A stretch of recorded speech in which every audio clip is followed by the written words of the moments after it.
Hi again, I'm Imanuel, and I was just here finishing up the videos for Module 2, and wow, is there a lot to talk about. I'm gonna try to move quickly because I don't want this to go for too long, but I could say so much about this week's information. It was all about blood sugar. I was actually watching the last couple videos while I was sitting here trying to do my makeup and get ready for work, and getting ready for work took a little bit of a back seat because I had to get my notebook and take copious amounts.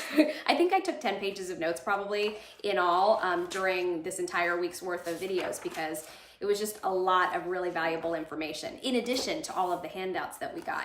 So what did I learn that was so impactful and insightful and aha?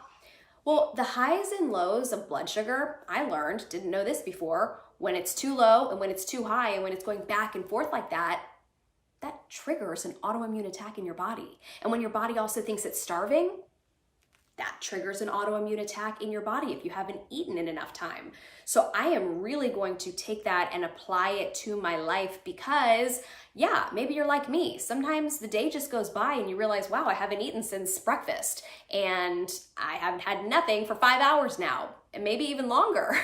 That's not good, and that's something I need to work on, and I'm so excited that I learned that because now I can work on it. Oh, speaking of learning and working, they gave us a list of the glycemic index foods, and high on the list, I think like the first 2 foods on the list, instant oatmeal and raisins. What's a meal that I like to eat? Instant oatmeal and raisins. So another win there, even though I love it, I'm gonna probably give it up because I learned that you don't want to eat too many foods together on that high glycemic index. But there was so much more about what kinds of foods to eat and how to balance your meals. It's going to be really helpful moving forward. Finally, I just wanted to talk to you also about, this has nothing to do with blood sugar, but the mindset portion of this week. Very powerful. I won't get into it in too much detail, but it was about automatic negative thoughts.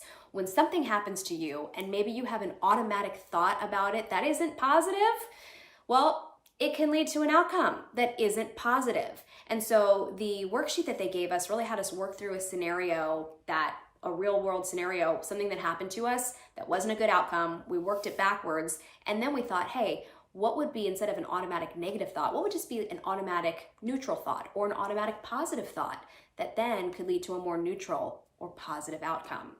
Very impactful. I printed out another 20 of these worksheets because I want to continue to do these exercises in other aspects of my life with relationships and just everything to hopefully help me moving forward. In fact, Dr. Maggie had a quote that I wrote down. I told you I took a lot of notes. She said, if you can change what you think, you can change your life. And I'm really going to take that to heart.